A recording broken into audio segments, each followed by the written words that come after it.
세상에 이런 악연이 또 있을까요? 며느리 소영은 독약을 먹고 숨이 멎은 줄로만 알았습니다. 그러나 관 속에서 눈을 뜬 순간 그녀의 아이는 이미 사라졌지요. 장손자리를 차지하기 위해 아기를 바꿔치기 하고 산채로 사람을 묻은 죄. 그 결과는 처참했습니다.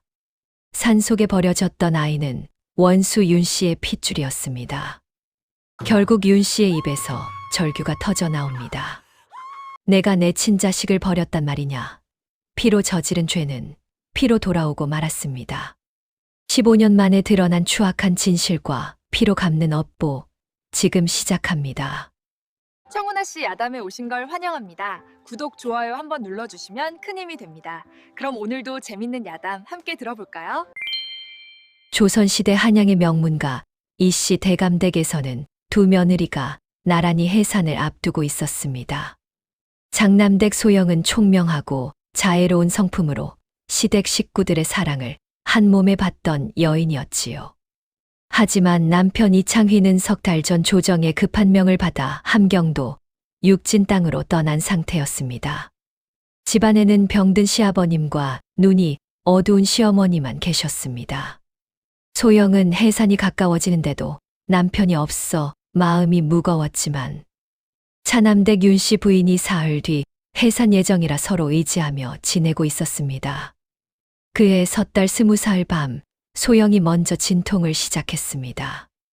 유모 덕순의 극진한 보살핌 속에서 소영은 건강한 사내 아이를 순산으로 낳았지요. 마님, 도련님이십니다. 참으로 복스럽게 생기셨습니다. 덕순의 기쁜 목소리에 소영은 핏덩이를 품에 안고 눈물을 흘렸습니다. 시어머니께서 손주를 보시고 기뻐하시는 모습에 소영은 남편이 없는 아쉬움도 잠시 잊을 수 있었습니다. 하지만 이 기쁨이 얼마나 짧을 것인지 소영은 꿈에도 몰랐습니다. 사흘 후 차남댁 윤씨 부인도 해산을 했습니다. 윤씨 역시 사내 아이를 낳았지요. 평소 총명한 소영을 시기하던 윤씨는 자신도 아들을 낳자 욕심이 생겼습니다. 윤씨의 남편인 차남 이종휘는 주색 잡기에 빠진 무능한 사람이었습니다. 이대로라면 집안의 모든 것이 소영의 아들, 즉 장손에게 돌아갈 것이 뻔했습니다. 내 아들을 장손으로 만들면 평생 부귀영화를 누릴 수 있다. 윤 씨의 눈에 검은 욕망이 타올랐습니다. 윤 씨는 평소 자신에게 빚진 의원을 은밀히 불렀습니다. 소영 마님께 보약을 드려야겠소. 해산 후 기력 회복에 좋은 약을 지어주시오. 하지만 윤 씨가 의원에게 건넨 은자와 함께 속삭인 말은 달랐습니다. 맥박을 거의 멈추고 숨결을 가늘게 만드는 약을 넣으시오. 죽은 것처럼 보이게 말이오. 의원은 떨리는 손으로 독약을 조제했습니다. 해산 후 기력이 쇠한 소영에게 윤 씨가 직접 약을 가져왔습니다. 형님, 이 보약을 드시고 기력을 회복하셔야 합니다. 소영은 고마워하며 약을 마셨습니다. 약을 마신 지 1시경도 안 되어 소영의 몸이 차갑게 식어가기 시작했습니다. 맥박이 거의 사라지고 숨결이 신락 같아졌지요. 윤 씨는 울며 불며 시어른들께 달려갔습니다. 어머님, 아버님, 형님이 갑자기 온몸에 붉은 반점이 돋더니 숨을 거두셨습니다. 보아하니 무시무시한 역병인 듯합니다. 당시 역병이라면 온 집안을 몰살시킬 수 있는 가장 무서운 재앙이었습니다. 윤 씨는 미리 매수한 무당까지 불러들였습니다. 무당은 요란하게 방울을 흔들며 외쳤습니다. 대감마님, 이 역병의 기운이 예사롭지 않습니다. 해가 지기 전에 시신을 치우지 않으면 온 집안이 오늘 밤을 넘기지 못할 것입니다. 자식의 죽음보다 가문의 멸문을 더 두려워했던 시부모는 결국 서둘러 장례를 치르기로 했습니다. 남편 창휘가 돌아오기도 전에 소영은 말 한마디 못하고 관에 실려 대감댁 선산으로 옮겨졌습니다. 쏟아지는 한방눈 아래서 윤 씨가 급히 불러온 품팔이꾼들은 겁에 질려 삽질을 서둘렀습니다. 윤 씨는 그들에게 은자를 쥐어주며 당부했습니다. 절대 아무에게도 말하지 말거라. 하지만 윤 씨가 간과한 것이 하나 있었습니다. 바로 대감댁 선산을 30년째 지켜온 묘직이 만복이었습니다. 만복이는 소영 마님이 시집 오던 날부터 지켜본 사람이었습니다. 마님은 참으로 어질고 자애로운 분이었지요. 집안 하인들 자식 아프면 몸소 약을 다려주시고 추운 겨울이면 소못을 지어 나눠주시던 분이었습니다. 그런 마님이 갑자기 역병으로 돌아가셨다는 소식에 만복이는 뭔가 석연치 않은 기운을 느꼈습니다. 더욱이 윤 씨 부인이 품팔이꾼들에게 은자를 쥐어주는 모습을 멀리서 목격한 만복이는 직감적으로 알았습니다. 이 장래에는 무언가 깊은 음모가 숨어 있다는 것을 말이오. 품팔이꾼들이 산을 내려간 후 만복이는 홀로 무덤 앞에 섰습니다. 평생 묘지기로 살아온 그는 알고 있었지요. 진짜 역병으로 죽은 시신은 석회를 뿌리고 깊이 묻어야 하는데 이 무덤은 그저 얕게 흙만 덮어놓은 것이 아닌가 말입니다. 이건 아니다. 뭔가 잘못됐어. 만복이는 떨리는 손으로 삽을 들었습니다. 한 삽, 두 삽 파헤치자 관 뚜껑이 드러났습니다. 그런데 이게 웬일입니까? 관 안에서 희미한 신음소리가 들려오는 것이었습니다. 만복이는 황급히 관을 열었습니다. 그 안에는 파리한 얼굴에 숨만 겨우 붙어 있는 소영이 있었습니다. 마마님, 정신 차리십시오. 만복이는 급히 소영을 업고 자신의 움막으로 옮겼습니다. 오랜 세월 산에서 살며 익힌 약초 지식으로 몸에 남은 도끼를 빼내기 시작했습니다. 사흘 밤낮을 지극정성으로 돌본 끝에 소영은 겨우 눈을 떴습니다. 하지만 소영의 첫마디는 만복이를 경악하게 만들었습니다. 여기가 어디입니까? 저는 누구입니까? 독약의 부작용으로 소영은 기억을 완전히 잃은 상태였습니다. 만복이는 가슴이 무너져 내렸습니다. 마님을 살리기는 했으나 마님은 자신이 누구인지조차 모르고 계셨습니다. 만복이는 소영을 자신의 누이 동생이 있는 청운암으로 데려갔습니다. 청운암의 비구니 개안 스님은 기억을 잃은 여인을 받아들이며 새 이름을 지어주었습니다. 바다처럼 넓은 마음을 가진 사람이 되라는 뜻으로 혜원이라 부르겠습니다. 이렇게 소영은 혜원으로 새로운 삶을 시작했습니다. 자신이 누구인지, 왜 여기 있는지, 무엇을 잃었는지 전혀 모른 채 말입니다. 소영이 무덤에 묻힌 바로 그 이튿날, 윤 씨 부인은 또 다른 음모를 꾸미기 시작했습니다. 소영을 제거하는 데는 성공했으나 아직 한 가지 일이 남아 있었습니다. 바로 소영의 아기를 처리하는 것이었지요. 윤 씨는 자신의 충복인 노비 길상을 은밀히 불렀습니다. 길상아, 지금 즉시 소영 마님의 아기를 보쌈하여 뒷산 범바 위에 버리고 오너라. 윤 씨의 서슬퍼런 명령에 길상은 온몸을 떨었습니다. 하지만 윤 씨는 길상의 노모와 동생들의 목숨을 담보로 협박했습니다. 내 식구들이 무사하게 바란다면 이 일을 아무에게도 말하지 말거라. 특히 내 계집이 절대 눈치채지 못하게 하라. 그런데 길상의 아내이자 두 아기의 유모였던 덕순에게는 다른 생각이 있었습니다. 덕순은 죽어가는 소영 마님이 너무 불쌍했습니다. 소영은 평소 하인들에게 자애롭고 따뜻했던 사람이었지요. 추운 겨울날 덕순의 아픈 아이를 위해 밤새 약을 다려주시던 그 따뜻한 손길을 덕순은 잊을 수 없었습니다.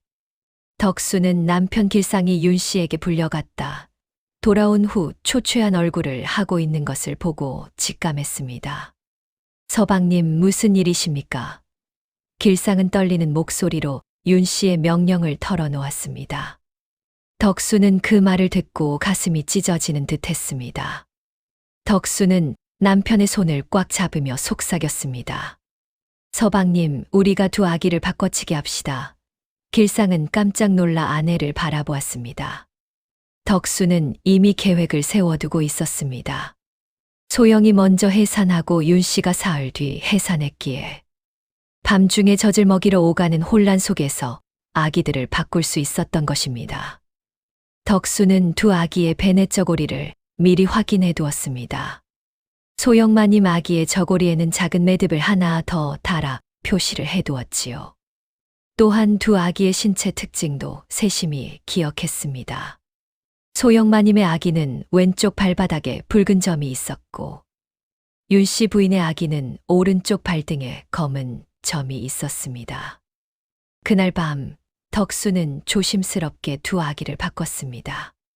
소영마님의 아기를 윤씨 부인의 방으로, 윤씨 부인의 아기를 소영마님이 계셨던 방으로 옮긴 것입니다. 아무도 눈치채지 못했습니다.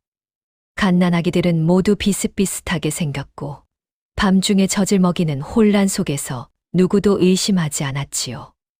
다음 날 새벽 길상이 품에 안고 산으로 향한 아기는 실은 윤 씨의 친아들이었습니다. 길상은 범바위까지 갔으나 차마 핏덩이를 버리지 못했습니다. 대신 청운한 문 앞에 아기를 조심스럽게 내려놓았습니다. 아가 부디 살아남아 이 모진 업보를 끊어다오. 길상은 피눈물을 흘리며 저를 올리고는 발길을 돌렸습니다. 한편 대감댁에서는 윤 씨가 소영의 친아들에게 젖을 물리고 있었습니다. 윤 씨는 아무것도 모른 채 남의 자식을 제 자식으로 여기며 품에 안았지요.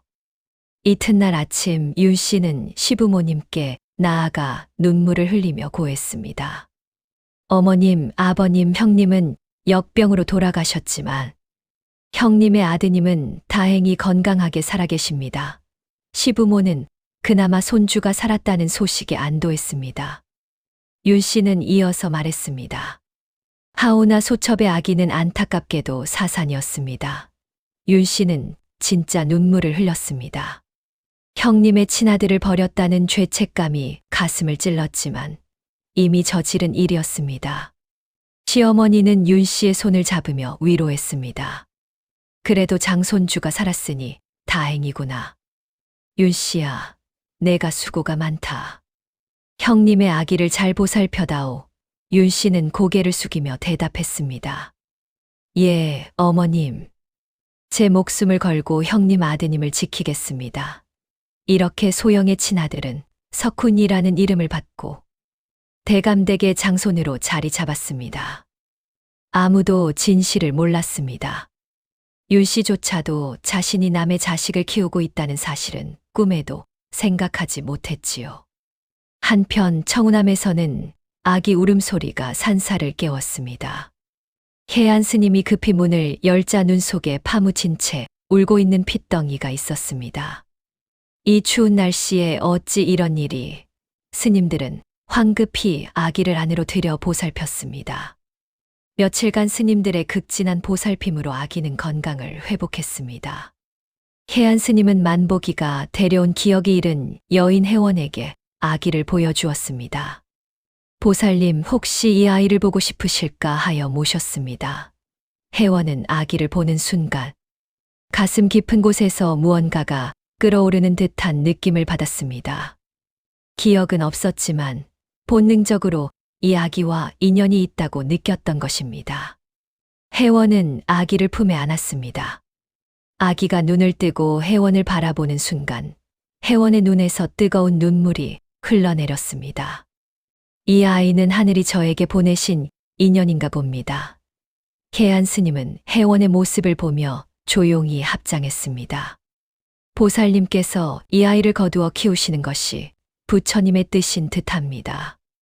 해안 스님은 아기에게 정호라는 이름을 지어주었습니다.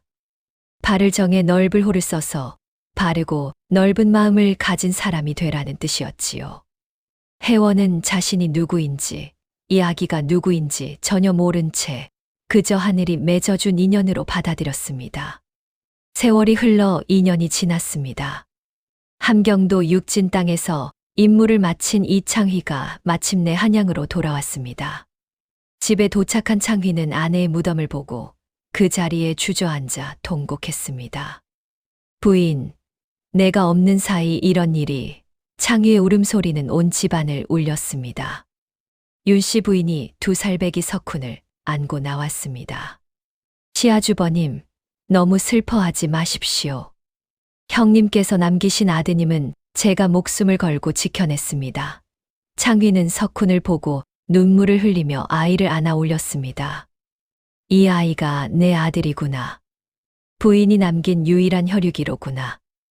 윤 씨는 눈물을 흘리며 말했습니다. 제 아이는 안타깝게 사산이었지만 형님께서 남기신 아드님만큼은 제 목숨보다 소중히 여기겠습니다. 창휘는 윤 씨의 손을 잡았습니다. 고맙소, 아우님 댁. 내가 관직으로 자주 집을 비울 터이니. 이 아이를 잘 부탁하오.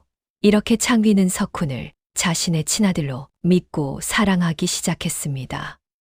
그로부터 3년 후 창휘는 다시 평안도로 발령을 받았습니다. 석훈아, 아버지가 다녀올게. 작은 어머니 말씀 잘 들어야 한다. 창휘는 이후로도 지방 관직을 전전하며 1년에 한두 번만 잠깐 귀향할 수 있었습니다. 석훈은 윤 씨의 손에서 자라게 되었고 그 결과는 15년 후 비극으로 돌아오게 됩니다. 청운함의 봄은 참으로 고요했습니다. 산새들의 지저김과 스님들의 연불 소리만이 평화롭게 울려 퍼졌지요. 혜원은 절간의 굳은 일을 도맡아 하며 정호를 키웠습니다. 빨래를 하고 나무를 캐며 하루하루를 보냈습니다. 비록 자신이 누구인지는 몰랐지만 정호라는 아이가 곁에 있어 혜원의 삶은 충만했습니다. 혜안 스님은 가끔 혜원의 모습을 보며 안타까워했습니다. 저 보살님은 분명 귀한 집안분이셨을 텐데. 하지만 혜원은 과거를 묻지 않았습니다. 기억이 없으니 궁금할 것도 없었던 것입니다. 정호가 3살이 되던 해봄, 혜안 스님이 아이를 무릎에 앉히고 천자문을 가르치기 시작했습니다. 정호야, 이것이 하늘천, 이것이 땅지란다. 정호는 눈을 반짝이며 스님의 가르침을 받아들였습니다. 한 번 가르치면 10가지를 깨우치는 총명함에 혜안 스님은 감탄했지요. 혜원은 멀리서 그 모습을 바라보며 흐뭇하게 웃었습니다. 자신은 그를 모르지만 스님께서 정호를 가르쳐 주시니 감사할 따름이었습니다. 정호가 5살이 되던 해 만복이 영감이 청운함을 찾아왔습니다. 만복이는 정호를 보며 흐뭇하게 웃었습니다. 도련님이 이렇게 씩씩하게 자라셨군요. 만복이는 정호에게 나무칼을 깎아주며 기본적인 무예 자세를 가르쳐 주기 시작했습니다. 도련님, 세상은 험합니다. 몸을 지킬 줄 알아야 합니다. 정호는 만복이 영감의 가르침을 열심히 따랐습니다. 작은 몸으로 나무칼을 휘두르는 모습이 제법 의젓했지요. 혜원은 아들이 무예를 익히는 모습을 보며 이상한 느낌을 받았습니다. 칼을 휘두르는 정호의 모습이 어쩐지 낯설지 않았습니다. 정호가 7살이 되던 해 아이는 어머니에게 물었습니다. 어머니, 저는 어디서 왔어요? 다른 아이들은 아버지가 있던데 저는 왜 아버지가 없어요? 혜원은 정호를 무릎에 앉히고 부드럽게 말했습니다. 정호야, 우리는 하늘이 맺어준 인연이란다. 어머니도 내가 어디서 왔는지 모르지만 하늘이 우리를 만나게 하셨단다. 정호는 고개를 끄덕였습니다. 그럼 어머니는 저를 사랑하세요? 혜원은 정호를 꽉 안아주었습니다. 그럼 이 세상 무엇보다 너를 사랑한단다. 그해 겨울 혜안 스님은 정호에게 사서삼경을 가르치기 시작했습니다. 논어의 구절을 읽어주며 그 뜻을 풀이해 주었지요. 배우고 때때로 익히면 또한 기쁘지 아니한가. 정호는 스님의 가르침을 한 글자도 놓치지 않고 받아들였습니다. 저녁이면 정호는 어머니께 오늘 배운 내용을 들려주었습니다. 혜원은 정호의 말을 들으며 고개를 끄덕였습니다. 무슨 뜻인지는 정확히 몰라도 아들이 좋은 가르침을 받는다는 것만으로 기뻤습니다. 세월은 빠르게 흘러 정호가 10살이 되었습니다. 아이는 이제 제법 의젓한 소년으로 자라났습니다. 키도 훌쩍 커서 어머니 어깨까지 닿았고 혜안 스님께 배운 학문도 깊어져 사서삼경의 구절을 술술 외웠습니다. 무예 또한 만복이 영감의 가르침 아래 제법 한 수 할 정도가 되었지요. 혜원은 정호가 자랄수록 마음이 뿌듯했습니다. 정호는 어머니를 지극정성으로 모셨습니다. 새벽이면 일찍 일어나 어머니께 문안 인사를 드리고, 밤이면 어머니가 하루 종일 일에 지친 발을 주물러 드렸습니다. 하지만 혜원에게는 가끔 이상한 일이 생겼습니다. 밤마다 악몽을 꾸는 것이었습니다. 칠흑 같은 어둠 속에 갇혀 숨을 쉴 수 없는 꿈, 누군가가 역병입니다. 라고 외치는 소리. 그리고 아기 울음소리가 멀어져 가는 꿈이었습니다. 혜원은 식은땀을 흘리며 깨어나곤 했습니다. 이게 무슨 꿈일까? 하지만 아침이 되면 꿈의 내용은 흐릿해졌고, 낮 동안에는 까맣게 잊어버렸습니다. 해안 스님은 혜원이 악몽에 시달리는 것을 알고 걱정했습니다. 보살님, 마음을 비우고 부처님께 의지하십시오. 하지만 악몽은 계속되었습니다. 정호 12살 되던 해 여름, 만복이는 혜원에게 조심스럽게 말을 꺼냈습니다. 보살님, 사실 말씀드릴 것이 있습니다. 혜원은 고개를 들었습니다. 만복이는 한참을 망설이다 입을 열었습니다. 보살님은 제가 무덤에서 구한 분이십니다. 혜원은 놀란 눈으로 만복이를 바라보았습니다. 무덤에서요? 만복이는 고개를 끄덕였습니다. 예, 12년 전 겨울 선산에 묻힌 분을 제가 파내어 이곳으로 모셨습니다. 보살님은 가사 상태였다가 깨어나셨으나 기억을 잃으셨던 것입니다. 혜원은 가슴이 두근거렸습니다. 그럼 저는 대체 누구입니까? 만복이는 입술을 깨물었습니다. 그것은 아직 때가 아닙니다. 하지만 언젠가 보살님께서 기억을 되찾으실 날이 올 것입니다. 혜원은 그날 밤 잠을 이루지 못했습니다. 자신이 무덤에 묻혔었다니. 그럼 누가 자신을 묻은 것일까? 수많은 의문이 머릿속을 맴돌았습니다. 하지만 아무리 생각해도 기억은 돌아오지 않았습니다. 며칠 동안 혜원은 멍하니 앉아 있곤 했습니다. 정호가 걱정스러운 눈으로 물었습니다. 어머니, 어디 편찮으세요? 혜원은 정호를 안아주며 대답했습니다. 아니란다. 어머니는 괜찮다. 가을이 깊어지고 있었습니다. 단풍이 붉게 물들고 서늘한 바람이 불어오는 어느 날, 청우남 근처로 한양에서 온양반 행렬이 지나갔습니다. 혜원은 절마당에서 빨래를 널다가 멀리서 그 행렬을 바라보았습니다. 화려한 가마와 수많은 하인들, 그리고 그 속에서 들려오는 여인의 목소리가 바람을 타고 흘러왔습니다. 혜원은 무심코 그 목소리에 귀를 기울였습니다. 그리고 그 순간이었습니다. 여인의 목소리가 또렷하게 들려왔습니다. 역병이라니, 어서 서둘러라.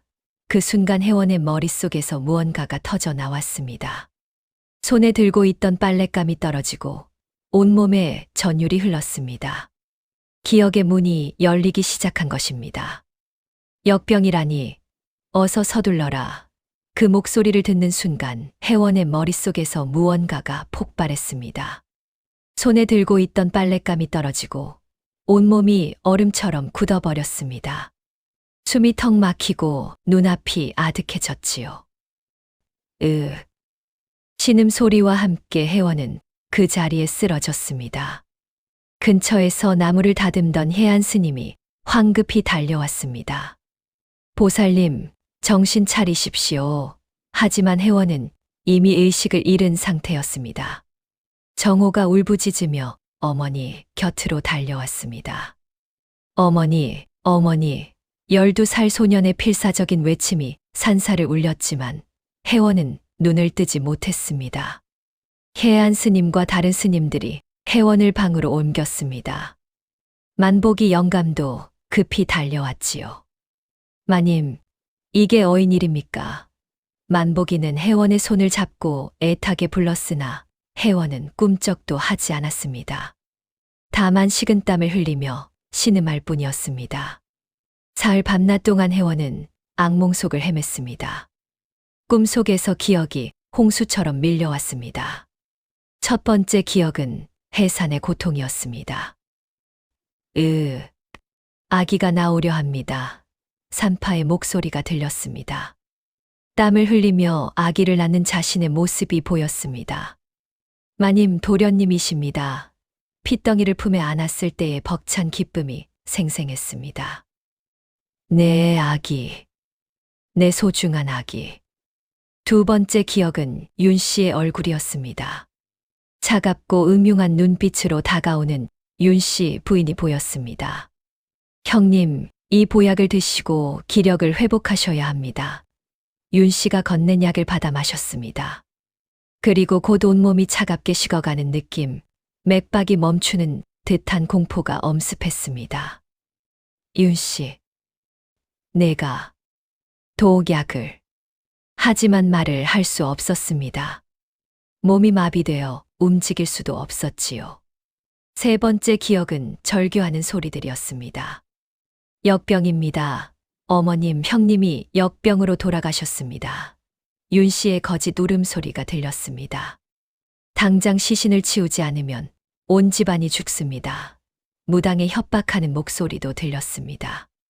그리고 자신이 관에 실려 어딘가로 옮겨지는 느낌, 차가운 흙이 관 위로 떨어지는 소리가 들렸습니다. 안 돼. 내 아기. 내 아기는 어디에? 네 번째 기억은 칠흑 같은 어둠이었습니다. 관 속에 갇혀 숨을 쉴 수 없는 공포, 손톱으로 관을 긁어대는 자신의 모습이 보였습니다. 살려줘. 누구든 살려줘. 하지만 아무도 들어주지 않았습니다. 그리고 점점 의식이 멀어져 갔습니다. 마지막으로 떠오른 것은 아기의 얼굴이었습니다. 내 아기. 어디 갔니? 엄마가 찾을게. 셋째 날 새벽 혜원이 비명을 지르며 깨어났습니다. 내 아기, 정호가 황급히 어머니를 안았습니다. 어머니, 정신 차리셨어요. 하지만 혜원은 정호를 보지 못했습니다. 눈에는 오직 눈물만 가득했습니다. 내 아기.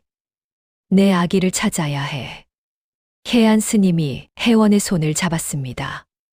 보살님, 진정하십시오. 하지만 혜원은 멈출 수 없었습니다. 제 이름은 소영입니다. 소영이에요. 만복이 영감이 무릎을 꿇었습니다. 마님, 기억을 되찾으셨습니까? 소영은 만복이를 붙들었습니다. 영감, 제 아기는 어디 갔습니까? 제가 낳은 아기는 어디로 갔어요? 만복이는 고개를 저었습니다. 마님, 소인은 모릅니다. 무덤에는 마님만 계셨습니다. 소영은 주저앉아 통곡했습니다. 윤 씨, 윤 씨가 내 아기를 어찌했을 거야. 분명 그럴 거야. 해안 스님에게 소영은 모든 것을 털어놓았습니다. 자신이 이씨 대감댁의 장남댁이라는 것, 윤 씨 부인이 독약을 먹였다는 것, 산채로 무덤에 묻혔다는 것, 그리고 아기를 잃어버렸다는 것까지 말입니다. 해안 스님은 합장하며 들었습니다. 보살님, 아니 소영마님께서 그런 고초를 겪으셨군요. 소영은 눈물을 닦으며 말했습니다. 스님, 저는 제 아기를 찾아야 합니다. 그리고 윤 씨의 죄를 밝혀야 합니다. 만복이가 조심스럽게 말했습니다. 마님, 하오나 12년이 지났습니다. 장남 나리께서는 아직 함경도에 계시고 시부모님도 이미 돌아가셨다 들었습니다. 소영은 주먹을 불끈 쥐었습니다. 그럼 어찌합니까? 그냥 있으란 말입니까? 만복이는 고개를 저었습니다. 마님, 먼저 그날 밤 함께 있던 사람들을 찾아야 합니다. 유모 덕순과 하인 길상, 그들이라면 진실을 알 것입니다. 소영은 고개를 끄덕였습니다. 그래요. 그들을 찾아야 합니다. 그때 정호가 조심스럽게 다가왔습니다. 어머니. 소영은 정호를 보았습니다. 12년을 키운 아이, 하지만 이 아이는 자신의 친자식이 아니었습니다. 그저 하늘이 맺어준 인연일 뿐이었지요. 소영은 정호를 안아주었습니다. 정호야, 미안하구나. 어머니가 놀라게 했지. 정호는 고개를 저었습니다. 괜찮아요, 어머니. 어머니가 깨어나셔서 다행이에요. 소영은 며칠간 몸을 추스른 후 만복이와 함께 증인 찾기에 나섰습니다. 정호에게는 진실을 말하지 않았습니다. 정호야, 어머니가 볼 일이 있어 며칠 다녀올게. 정호는 불안한 눈으로 어머니를 바라봤지만 고개를 끄덕였습니다. 다녀오세요, 어머니. 조심하세요. 소영은 정호의 머리를 쓰다듬었습니다. 언젠가는 이 아이에게도 진실을 말해야 할 것입니다. 하지만 지금은 아니었습니다. 먼저 자신의 친자식을 찾아야 했습니다. 소영과 만복이는 덕순과 길상 부부를 찾기 위해 사방으로 수소문을 시작했습니다. 첫 해봄, 만복이는 한양 근처의 장터마다 돌아다니며 물었습니다. 이씨 대감댁에서 일하던 덕순과 길상이라는 부부를 아시는 분 계십니까? 하지만 돌아오는 대답은 번번이 고개를 젓는 것뿐이었습니다. 모르겠소. 그런 사람 들어본 적 없소. 한 달이 지나고 두 달이 지났지만 소식은 없었습니다. 소영은 청운함에서 안절부절 못하며 만복이의 소식을 기다렸습니다. 1년이 지났으나 아무런 단서도 잡히지 않았습니다. 소영은 참다 못해 직접 대감댁 근처로 향했습니다. 정호에게는 어머니가 며칠 볼일 보고 올게라고만 말하고 떠났지요. 한양에 도착한 소영은 대감댁에서 멀지 않은 주막에 여장을 풀었습니다. 밤이 되면 몰래 대감댁 담장 근처로 가서 안을 엿보았습니다. 13년 만에 보는 집이었습니다. 높은 기와지붕과 넓은 마당, 모든 것이 예전 그대로였지만 소영에게는 낯설기만 했습니다. 며칠째 되던 날 저녁, 소영은 대문이 열리는 것을 보았습니다. 13살쯤 되어 보이는 소년이 하인들을 거느리고 나왔습니다. 소영의 가슴이 철렁 내려앉았습니다. 저 아이가 혹시 내 아들일까? 하지만 알 방법이 없었습니다. 갓난아기였던 자식의 얼굴을 어찌 기억하겠습니까? 소영은 멀리서 그 소년을 지켜보았습니다. 소년은 길을 가다가 노점상 앞에 멈춰 섰습니다. 이놈, 과일이 왜 이리 시들었느냐? 하인을 시켜 노점상의 물건을 발로 차버렸습니다. 노점상 주인이 애걸했습니다. 도련님 용서해 주십시오. 하지만 소년은 코웃음을 치며 지나갔습니다. 소년은 매번 하인들에게 행패를 부리고 서당 선생에게도 버릇없이 굴었습니다. 소영은 차마 더 볼 수 없어 주막으로 돌아왔습니다. 하지만 저 아이가 내 자식이라는 확신도 없지 않은가. 먼저 덕순과 길상을 찾아야 한다. 또 1년이 흘렀습니다. 소영은 여전히 증인을 찾지 못한 채 청운함과 한양을 오가며 초조하게 지냈습니다. 그해 가을 드디어 단서가 잡혔습니다. 만복이가 충청도 공주 땅의 장터에서 한 상인을 만났습니다. 길상이요. 그 사람 아는데요. 여기서 20리쯤 떨어진 산골 마을에 사는 것 같던데요. 만복이는 가슴이 두근거렸습니다. 3년을 찾아 헤맨 사람을 드디어 찾은 것입니다. 만복이는 급히 청운함으로 돌아가 소영에게 이 소식을 전했습니다. 소영은 그 말을 듣는 순간 눈물이 핑 돌았습니다. 드디어 찾았구나. 소영은 만복이와 함께 충청도로 향했습니다. 정호에게는 어머니가 꼭 만나야 할 사람이 있다. 조금만 기다려다 오라고 말했습니다. 정호는 불안한 표정으로 어머니를 배웅했습니다. 사흘을 걸어 도착한 곳은 깊은 산골의 작은 마을이었습니다. 초가집 몇 채가 옹기종기 모여있는 마을 끝자락에 낡은 움막 하나가 있었지요. 그곳에서 숯을 굽고 있는 사내가 바로 길상이었습니다. 소영이 길상 앞에 나타나자 길상은 혼비백산하여 그 자리에 엎드렸습니다. 마님께서 살아계셨습니까?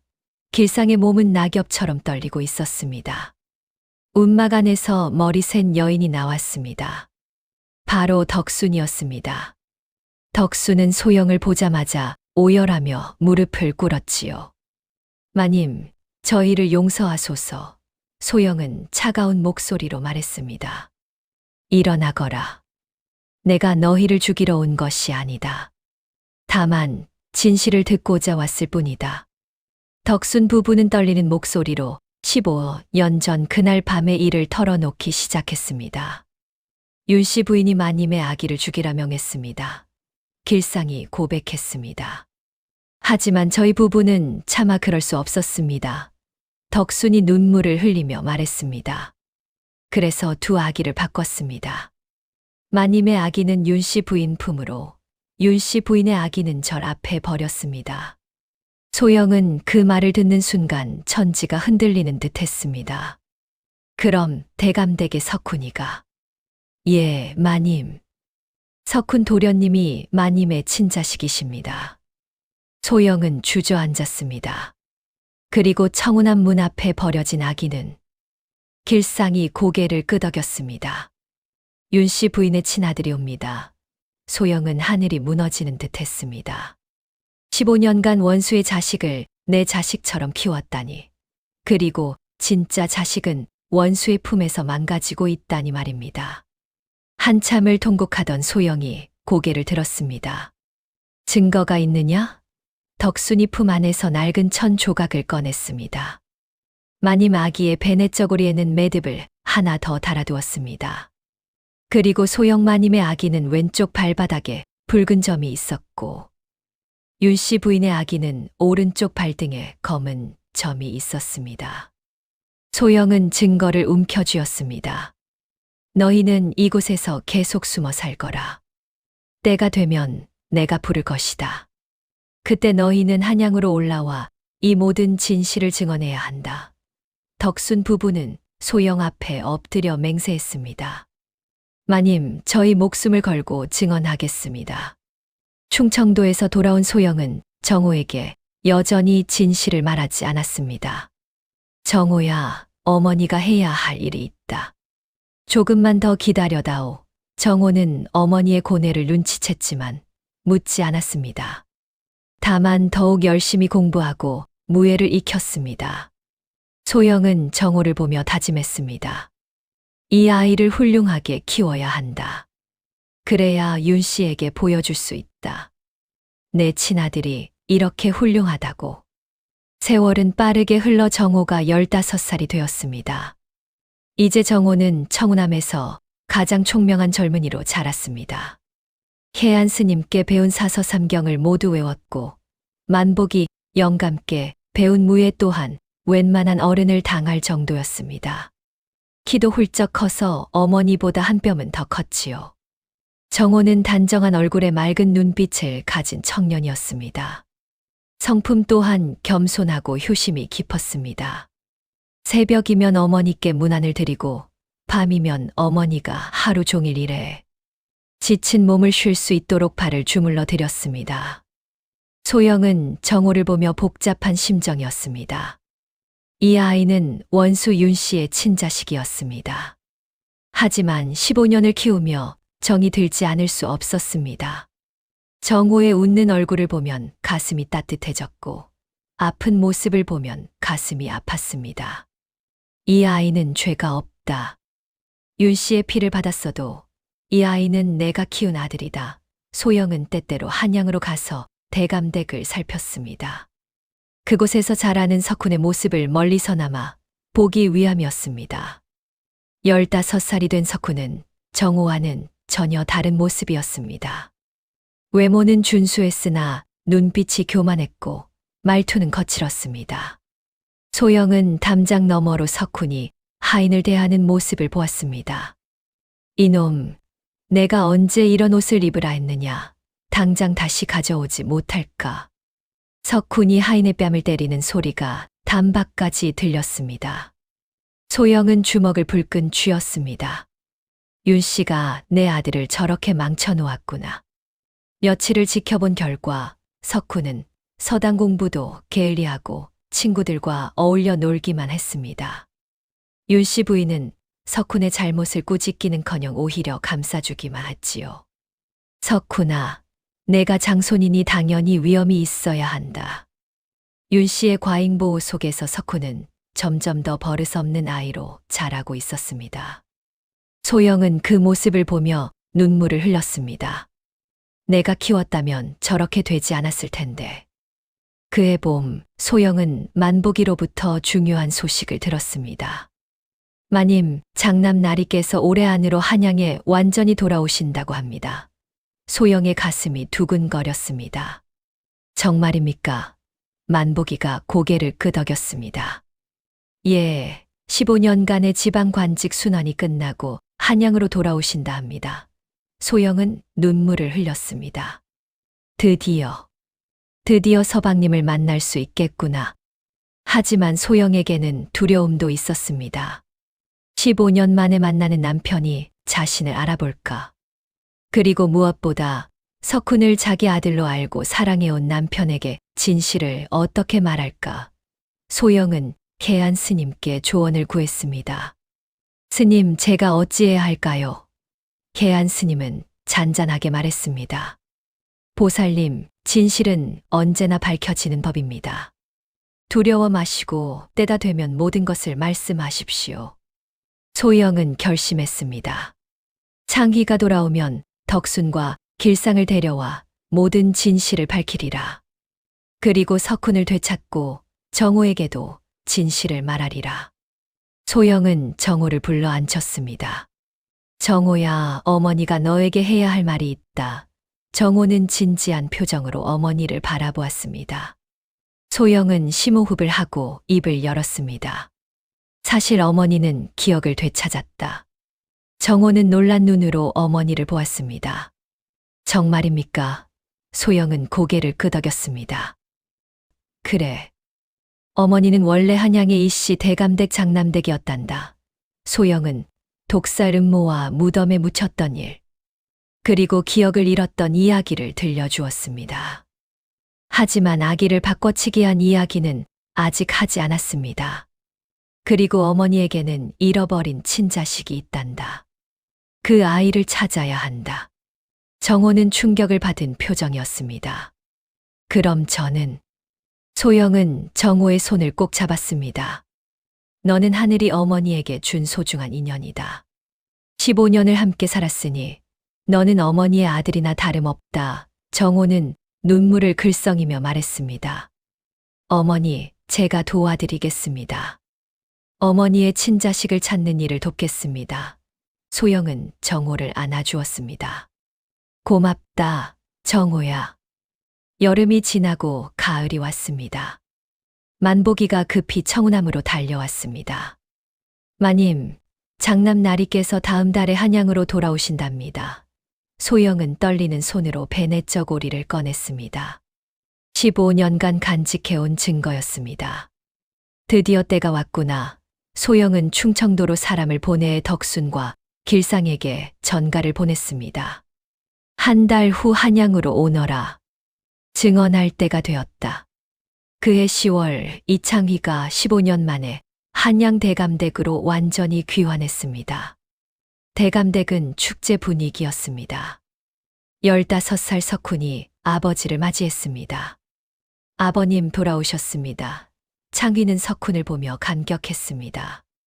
석훈아, 이렇게 훌륭하게 자랐구나. 하지만 며칠을 함께 지내며 창희는 석훈의 버릇없는 모습에 충격을 받았습니다. 이놈, 하인 주제에 감히 나를 똑바로 보느냐. 석훈이 하인에게 소리치는 모습을 보고 창희는 윤씨를 불렀습니다. 아우님 댁, 석훈의 교육이 잘못된 것 같소. 윤씨는 변명했습니다. 시아주버님, 석훈이는 워낙 영특해서 그렇습니다. 창희는 고개를 저었습니다. 이것은 영특함이 아니라 교만함이요. 내가 바로잡아야겠소. 그날 밤 소영은 만복이로부터 소식을 들었습니다. 마님, 장남 나리께서 돌아오셨습니다. 소영은 떨리는 마음으로 고개를 끄덕였습니다. 알았소.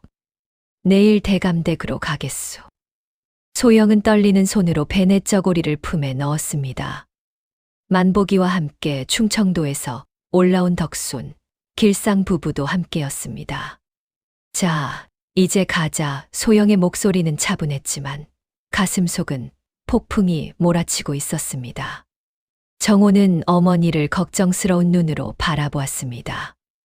어머니, 제가 함께 가겠습니다. 소영은 고개를 저었습니다. 아니다.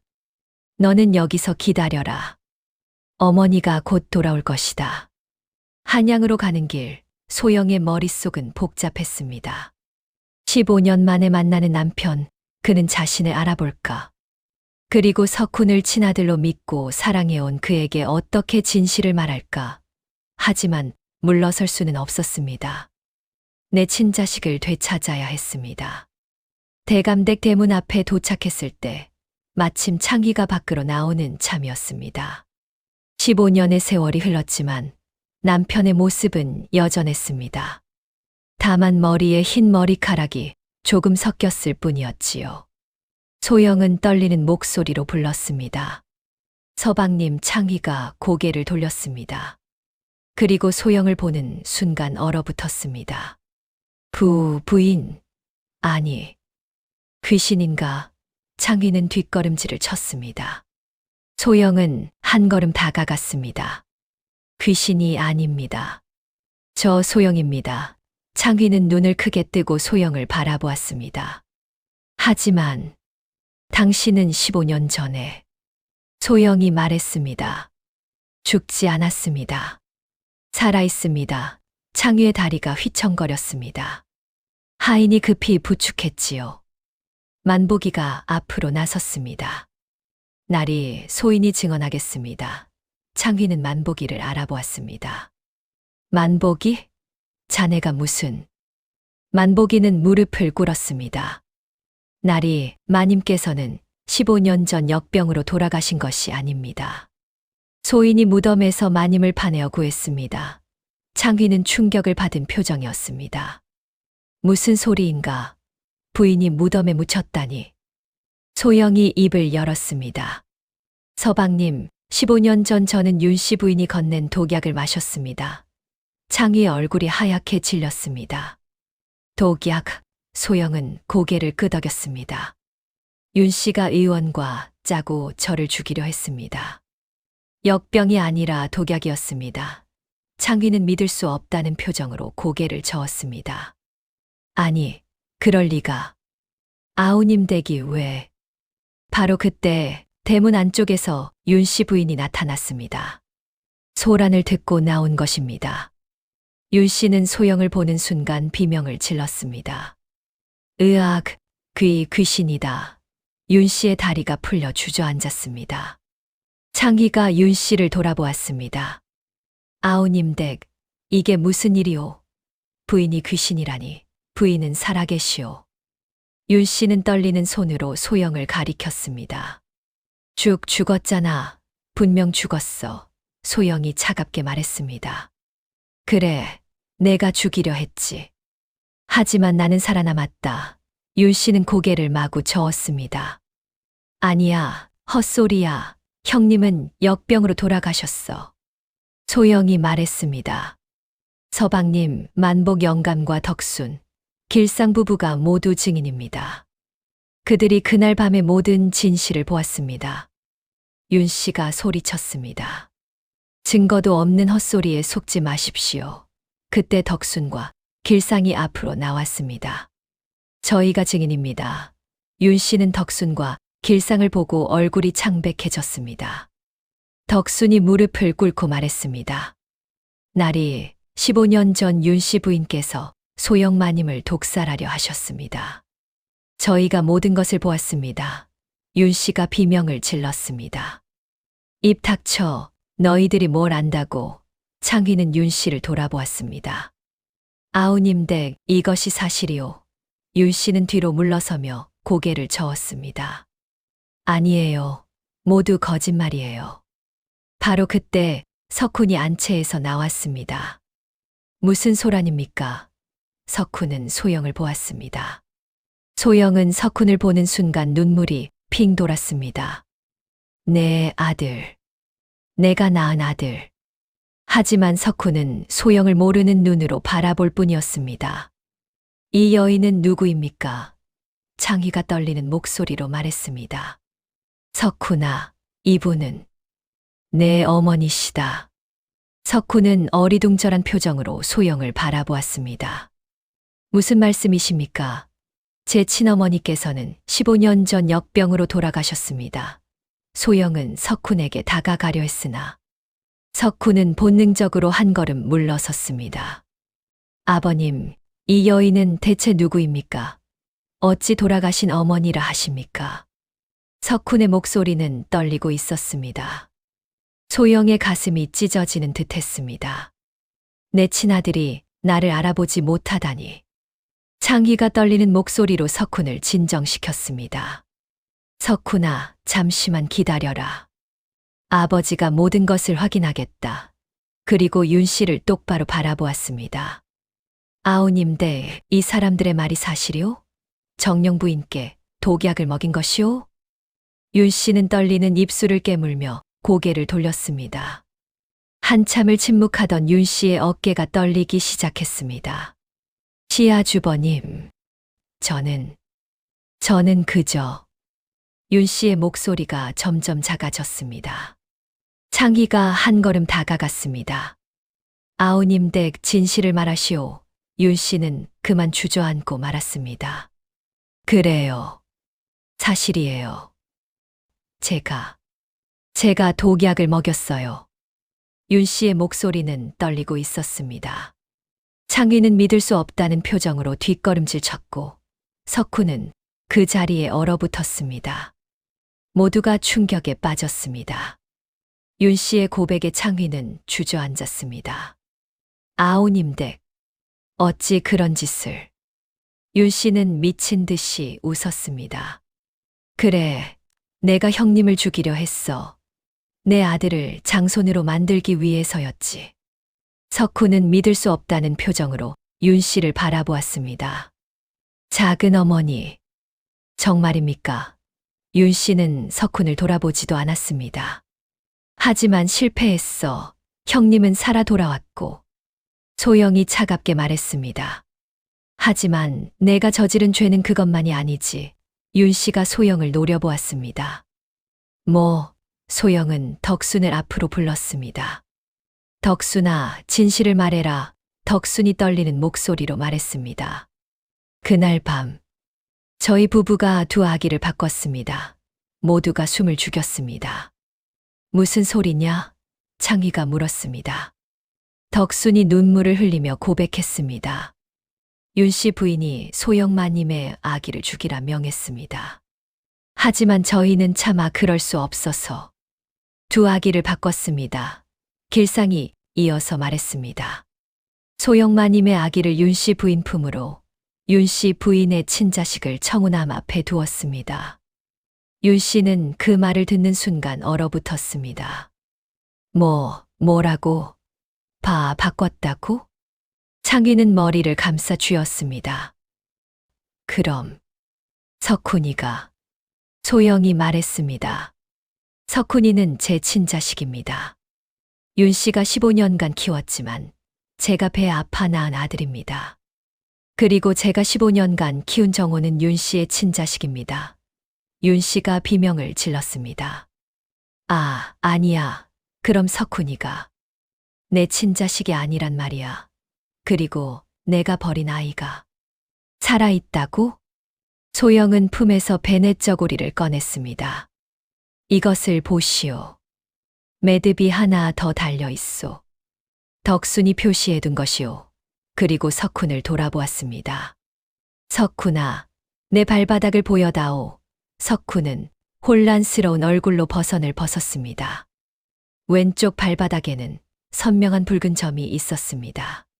창희가 그것을 확인하고 눈물을 흘렸습니다. 정말이구나. 바로 그때 대문 밖에서 목소리가 들렸습니다. 어머니, 정호가 달려왔습니다. 소영은 정호를 보았습니다. 정호야, 왜 왔느냐? 정호는 숨을 헐떡이며 말했습니다. 어머니 걱정이 되어서요. 소영은 정호의 손을 잡았습니다. 정호야, 내 발을 보여다오. 정호는 어리둥절했지만 버선을 벗었습니다. 오른쪽 발등에 검은 점이 있었습니다.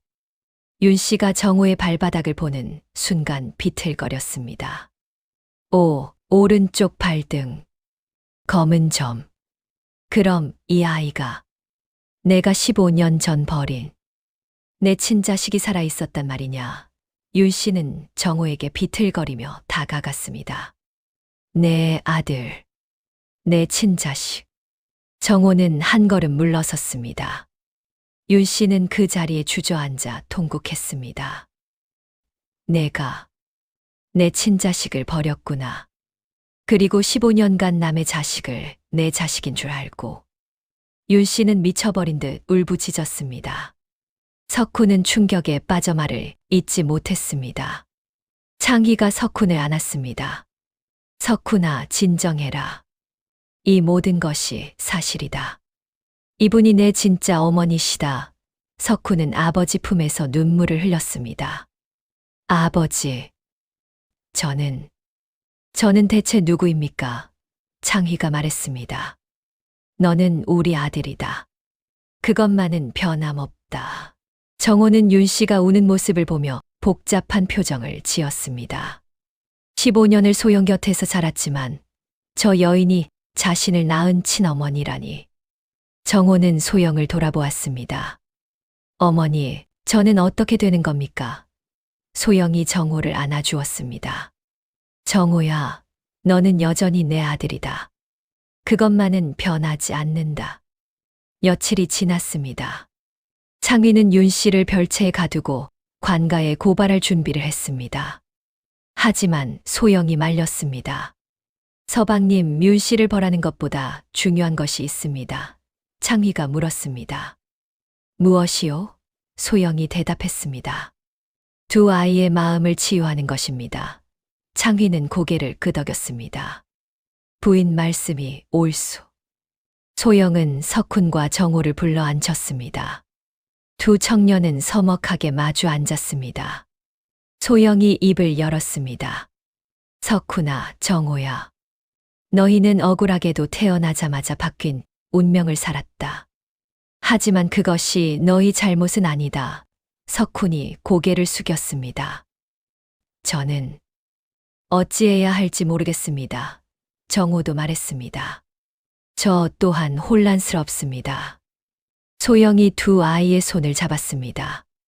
혈연도 중요하지만 15년을 함께 산 정도 소중하다.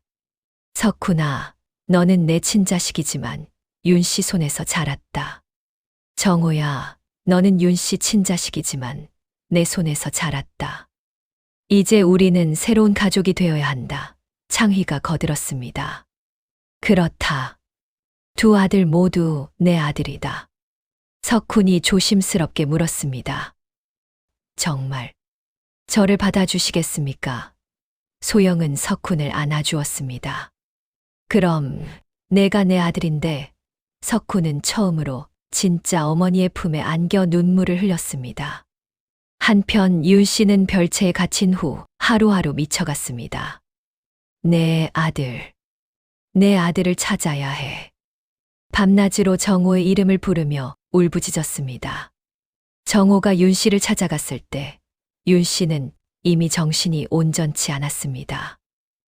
내가 내 아들이냐? 미안하다. 어미가 너를 버렸다. 윤 씨는 정호의 발을 붙들고 통곡했습니다. 석 달 후 윤 씨는 스스로 목숨을 끊었습니다. 마지막 유서에는 이렇게 적혀 있었습니다. 정호야, 용서해다오. 어미가 너를 버린 죄. 1000번 죽어도 모자랄 것이다. 저승에서라도 속죄하겠다. 3년이 흘렀습니다. 정호는 과거에 급제하여 청렴한 관리가 되었습니다. 석훈은 소영의 가르침 아래 지난날의 교만함을 버리고 집안 경영을 돕는 든든한 아들이 되었습니다. 두 청년은 형제처럼 우애 있게 지냈습니다. 소영은 대감댁의 안방마님으로 복권되어 창희와 함께 평화로운 나날을 보냈습니다. 업보는 끝났고 진실은 밝혀졌으며 가족은 치유되었습니다. 세상 사람들은 이 기막힌 이야기를 오래도록 전했다고 합니다. 그동안 시청해 주셔서 감사합니다.